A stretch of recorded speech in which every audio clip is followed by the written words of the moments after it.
नमस्कार दोस्तों, pixel Code channel पर मैं आप सबका हार्दिक स्वागत करता हूँ। तो आज हम पढ़ने जा रहे हैं सी लैंग्वेज का थर्ड चैप्टर, जिसका नाम है ऑपरेटर्स एंड एक्सप्रेशंस। ऑपरेटर्स क्या होते हैं? ऑपरेटर एक सिंबल होता है जो कि मैथमेटिकल और लॉजिकल ऑपरेशन परफॉर्म करने के लिए हमारी मदद करता है। तो ये लॉजिकल और मैथमेटिकल ऑपरेशंस क्या होते हैं हम लोग बाद में डिटेल में पढ़ेंगे। पहले देखते हैं टाइप्स ऑफ ऑपरेटर्स क्या होते हैं। पहला होता है एरिथमेटिक ऑपरेटर्स, दूसरा होता है रिलेशनल ऑपरेटर्स, तीसरा होता है लॉजिकल ऑपरेटर्स, चौथा होता है असाइनमेंट ऑपरेटर्स, पांचवा होता है इंक्रीमेंट एंड डिक्रीमेंट ऑपरेटर्स, इसको यूनरी ऑपरेटर्स भी बोलते हैं। छठा होता है कंडीशनल ऑपरेटर, सातवां होता है बिटवाइज ऑपरेटर, ये बिट लेवल मैनिपुलेशन के लिए यूज होते हैं बिटवाइज ऑपरेटर्स। आठवां होता है स्पेशल ऑपरेटर्स, जैसे कि कॉमा। और ऑपरेंड क्या होता है? ये ए प्लस बी जो मैंने लिखा है, इसमें जो ये ऑपरेंड बोलते हैं और बी को भी ऑपरेंड बोलते हैं और ए प्लस को ऑपरेटर बोलते हैं। और इन तीनों को कंबाइन करके जो मिलता है उसे हम एक्सप्रेशन कहते हैं। हम बोल सकते हैं एक्सप्रेशन कॉम्बिनेशन होता है वेरिएबल्स, कॉन्स्टेंट्स और ऑपरेटर्स का। तो ये कॉम्बिनेशन बन चुका है वेरिएबल्स और ऑपरेटर्स का। और प्लस ऑपरेशन एडिशन परफॉर्म करता है। और यहाँ पे मैं int C equal to A plus B लिखूंगा तो सी में ए प्लस बी की वैल्यू चली जाएगी। जब भी हम प्रोग्राम करेंगे तब हम इसके बारे में डिटेल में पढ़ेंगे। ऑपरेटर्स क्या क्या होते हैं? प्लस होता है, माइनस होता है, मल्टीप्लीकेशन, इसे स्टार नहीं बोलते, इसे मल्टीप्लीकेशन बोलते हैं। उसके बाद डिवीजन होता है और उसके बाद होता है मॉड्यूलो डिवीजन, इसे मॉड्यूलो डिवीजन बोलते हैं, इसे परसेंट नहीं बोलते। रिलेशनल ऑपरेटर के एक्सप्रेशंस कंपेयर करने के लिए यूज होता है। इसका रिजल्ट ट्रू या फॉल्स में आता है, पर सी ट्रू और फॉल्स में रिजल्ट नहीं रिटर्न करता, ये वन और जीरो में रिटर्न करता है क्योंकि इंटीजर होता है। अगर एक्सप्रेशन ट्रू हो जाए तो ये वन रिटर्न करता है और अगर एक्सप्रेशन फॉल्स हो जाता है तो ये जीरो रिटर्न करता है। ऑपरेटर्स कौन कौन से होते हैं? Relational, less than equal to, greater than equal to, not equal to. Logical operators क्या क्या हो सकते हैं? Logical operators relational expressions combine करने के लिए यूज होते हैं।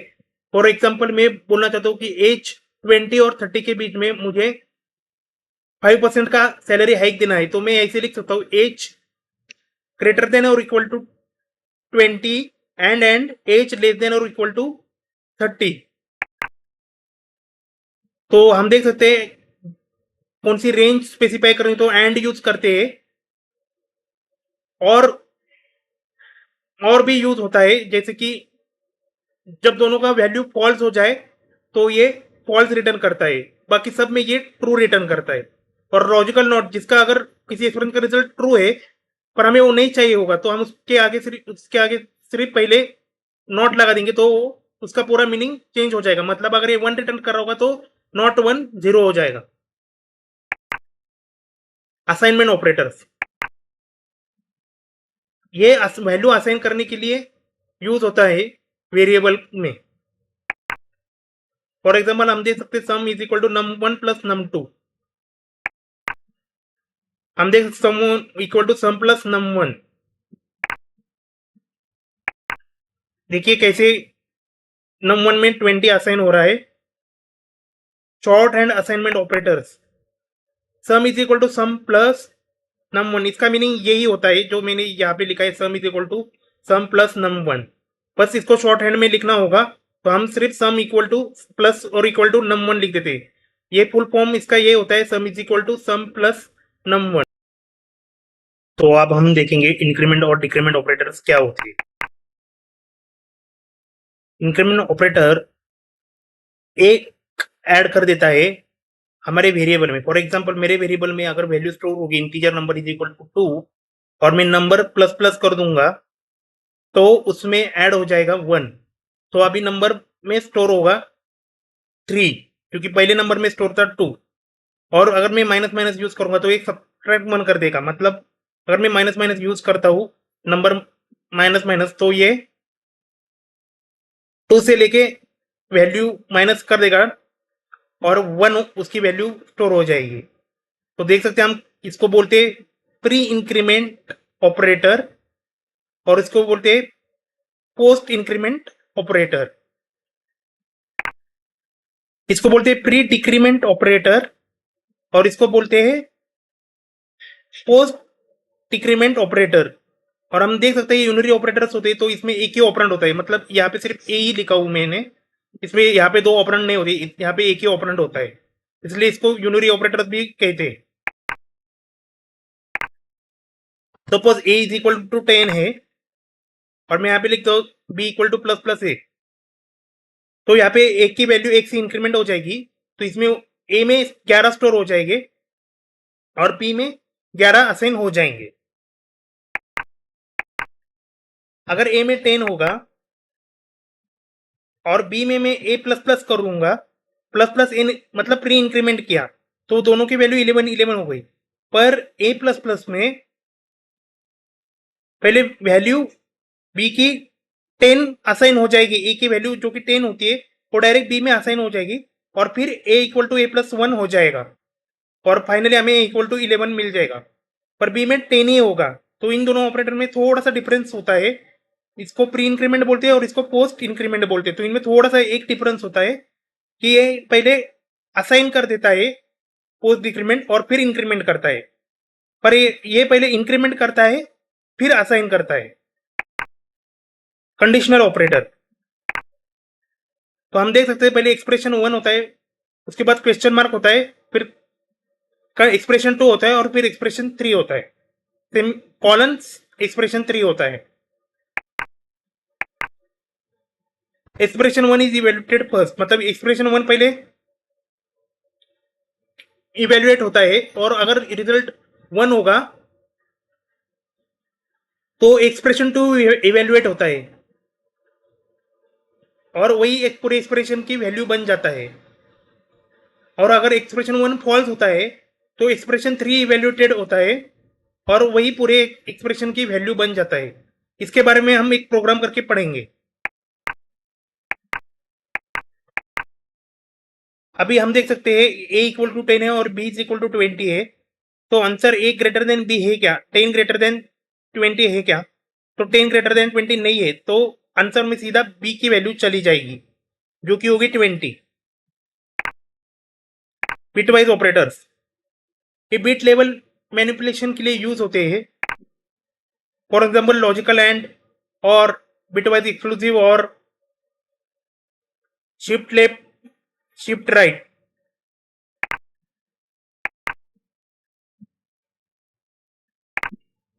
तो हम देख सकते हैं बिटवाइज ऑपरेटर अगर ए 11 स्टोर कर रहा होगा और बी 5 स्टोर कर रहा होगा और हम यहाँ पे अज्यूम करके चलेंगे कि इंटीजर 2 बाइट्स का होगा, तो ए इन बाइनरी क्या होगा?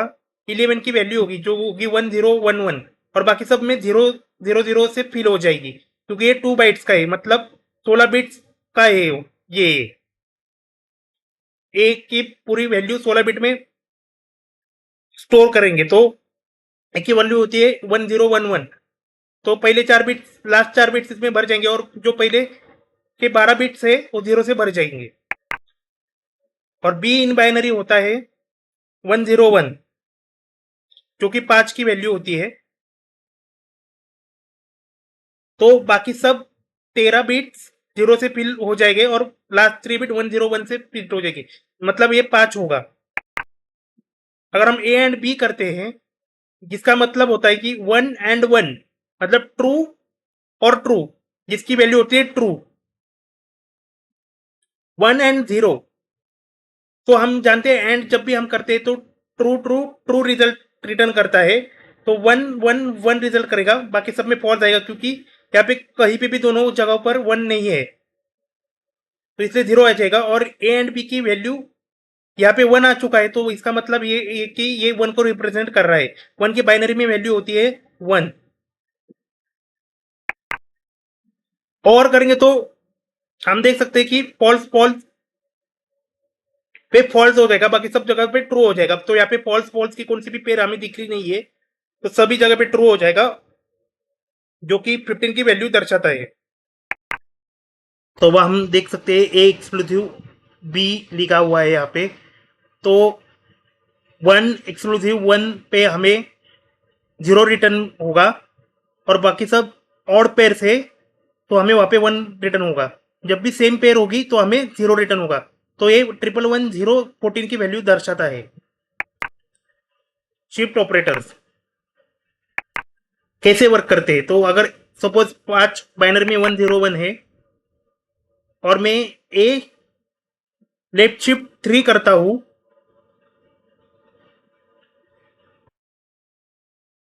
तो क्या होगा? तो ये 3 से बिट्स आगे चली जाएगी। तो हम देख सकते हैं कि ये 101 आगे चली जा रही है, लेफ्ट शिफ्ट हो रही है। 3 से लेफ्ट शिफ्ट हो रही है ये। तो 101 यहाँ पे आ जाएंगे और रिमेनिंग वैल्यू 0 से फिल हो जाएगी। तो ये नंबर बताता है 40 की वैल्यू। ए लेफ्ट शिफ्ट 3, ए राइट शिफ्ट 3 बोलेंगे तो 101 हम आगे लेके जाएंगे, राइट साइड में आगे लेके जाएंगे। तो 3 जगह से आगे लेके जाएंगे। तो हम 3 जगह से आगे लेके जाने के बाद उसकी वैल्यू 0 से फिल आउट होगी और यहाँ पे पूरा 0 0 हो जाएगा। तो इसकी बाइनरी में ये सब 0 आ जाएंगे, तो इसका मतलब ये डेसिमल में 0 होगा। स्पेशल ऑपरेटर्स कौन से होते हैं? कॉमा ऑपरेटर होता है, साइज ऑपरेटर होता है और पॉइंटर ऑपरेटर्स होते हैं। And pointer D repressing member selection operator dot और एरो से हम यूज करते हैं। Comma operator related expression link करने के लिए यूज होते हैं। फॉर एग्जांपल फॉर लूप में अगर मैं एक्सप्रेशन लिंक करना चाहता हूँ असाइनमेंट या इनिशियलाइजेशन, तो अब मैं कॉमा का यूज करता हूँ।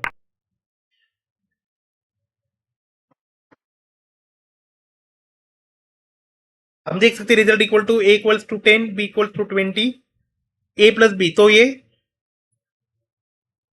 रिजल्ट 30 रिटर्न करेगा, रिजल्ट को 30 रिटर्न करेगा।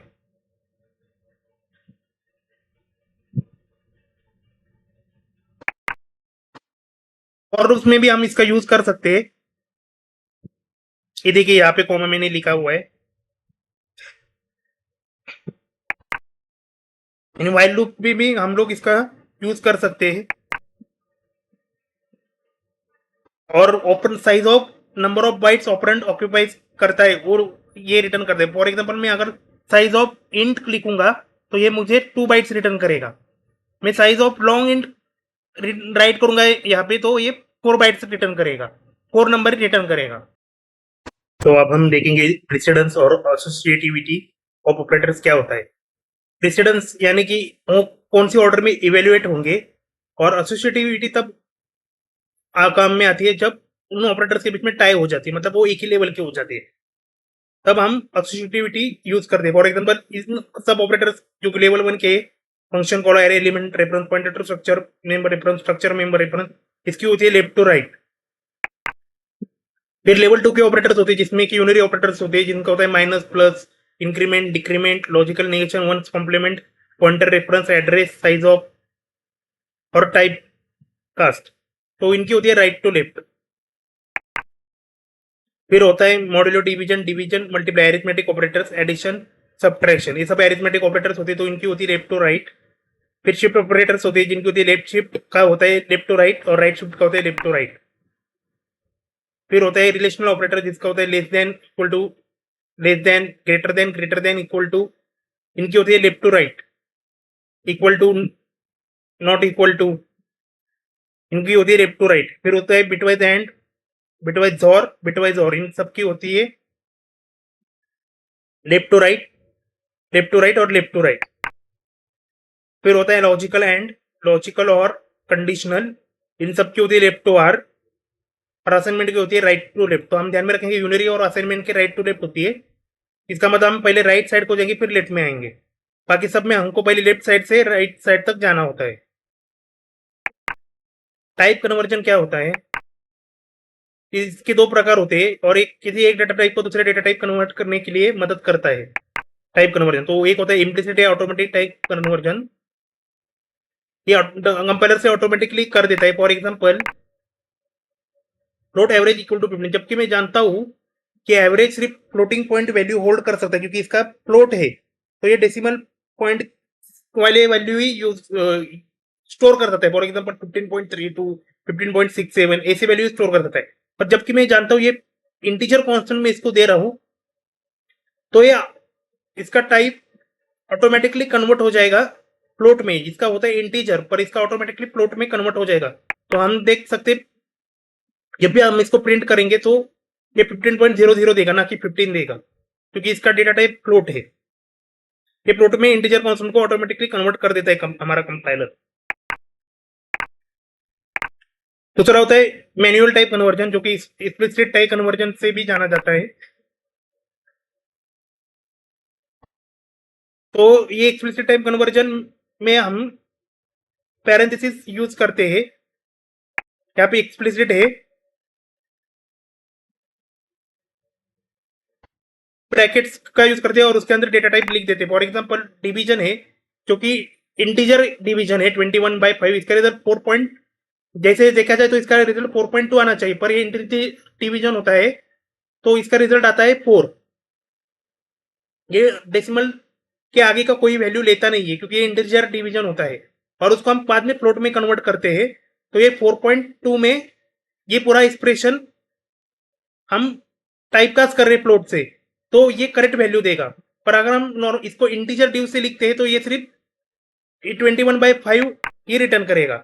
हम देख सकते हैं प्रिंटेड परसेंटेज डिव 4.2000, ये एक्यूरेट वैल्यू हमें दे रहा है।